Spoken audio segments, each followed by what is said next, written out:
Եթե անգամ Միացյալ Նահանգներին հաջողվի Ռուսաստանի ու Ուկրաինայի հետ երկխոսությամբ կանգնեցնել ռուս-ուկրաինական պատերազմը, Հարավային Կովկասում իրավիճակը գրեթե անփոփոխ կմնա, համոզված է ռուս քաղաքագետ Իվան Տիմոֆեևը, որովհետև նրա կարծիքով ռուս-ուկրաինական պատերազմի սկիզբն էլ լուրջ ազդեցություն չի ունեցել Հարավային Կովկասի, նաև հայ-ռուսական հարաբերությունների վրա։ Ուկրաինայում կոնֆլիկտի ու հայ-ռուսական հարաբերությունների միջև ուղիղ կապ ես ամեն դեպքում չեմ տեսնում։ Դրանք լրիվ տարբեր հարցեր են։ Մոսկվայի ու Երևանի միջև եղած տարաձայնությունները բնական են դաշնակիցների, գործընկերների, ընկերների դեպքում։ Դրանք պետք չէ թաքցնել գորգի տակ։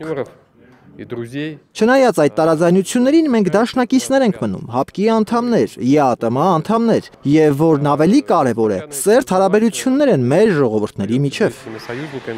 Ավելին ռուս քաղաքագետի կարծիքով Ուկրաինայում ռազմական գործողությունների սկսվելուց հետո ավելի են ամրացել հայ-ռուսական տնտեսական կապերը։ Մեր տնտեսական հարաբերություններում կտրուկ աճ է եղել։ Ֆինանսական գործարքների համար հայկական բանկերը կարծում եմ ուղղակի երջանիկ են եղել այդքան շատ գործարքներից։ Երևան-Մոսկվա տարաձայնություններն ավելի շատ արևմուտքի միջամտությունների հետ է կապում քաղաքագետը, այլ ոչ թե Ուկրաինայի դեմ պատերազմ սկսելուց հետո Ռուսաստանի նկատմամբ բռնած արևմուտքի արհամարհական դիրքի, ինչին զուգահեռ Հայաստանն էլ էր կոշտացրել հակառուսական հռետորաբանությունը։ Սրվել է Ռուսաստանի ընկալումը Հարավային Կովկասում արևմտյան նախաձեռնությունների նկատմամբ։ Ռուսաստանը դրանք ընկալում է որպես պոտենցիալ թշնամական քայլեր ու զգուշությամբ է դրանց վերաբերվում։ Ռուս-ուկրաինական պատերազմի ավարտը կարող է կանգնեցնել Հարավային Կովկասում ռուսական ազդեցության թուլացման դանդաղ, բայց շարունակվող գործընթացը, վստահ է հայ քաղաքագետ Բենյամին Պողոսյանը։ Ռուսաստանն ավելի շատ հնարավորություններ կունենա կանգնեցնել դիրքերի թուլացման շատ դանդաղ, բայց շատ ռեալ գործընթացը։ Ռուս-ուկրաինական պատերազմը քանդել է Հարավային Կովկասում Ռուսաստանի ամուր խրամատները, դիրքերը հետզհետե թուլանում են, ամենամեծ հարվածը ռուսական ազդեցությանը տարածաշրջանում հասցրել է Արցախի հայաթափումը, կարծում է քաղաքագետը։ Եթե ուկրաինական պատերազմը շարունակվի 1 տարի էլ, Հարավային Կովկասում արտաքին համար 1 խաղացողի տիտղոսը կարող է վերցնել Թուրքիան, Ռուսաստանը կդառնա համար 2-ը։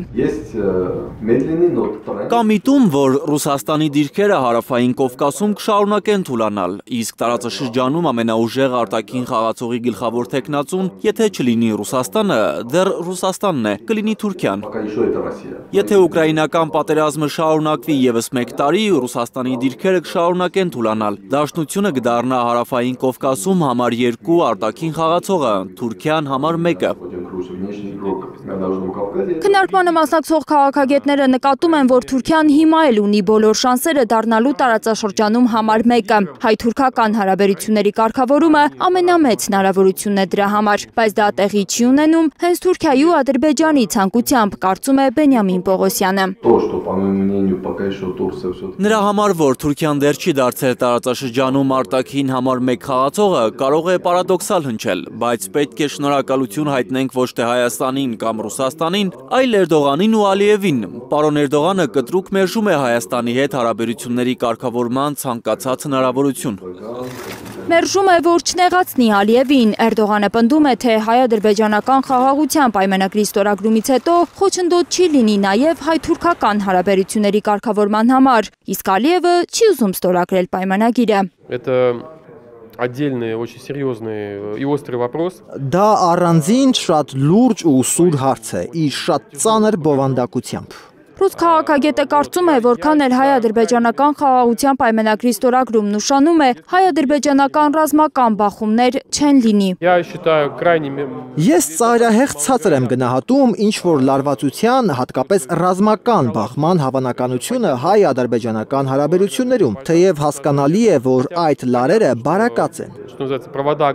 Եվ Ռուսաստանում և մյուս երկրներում միշտ չէ, որ մենք դա հասկանում ենք։ Միայն այն ժամանակ օրինակ, երբ դու հակամարտող երկիր ես, հասկանում ես, թե որքան կարևոր է դա մարդկանց համար։ Այնպես ինչպես շատերն էլ այստեղ չեն հասկանում, թե որքան կարևոր է մեզ համար Ուկրաինայում հակամարտությունը։ Տիմոֆեևը վստահեցնում է, որ Մոսկվան ցանկացած պահի պատրաստ է նորից դառնալ բանակցային միջնորդ ու ուղիղ չի պատասխանում հարցին, թե ինչու Հայաստանն ու Ադրբեջանը զրկեցին Ռուսաստանին բանակցային միջնորդի դերից։ Ինձ համար դժվար է դատողություններ անել բանակցությունների դետալների մասին։ Կարծում եմ դրա համար քաղաքական պատճառներ են եղել։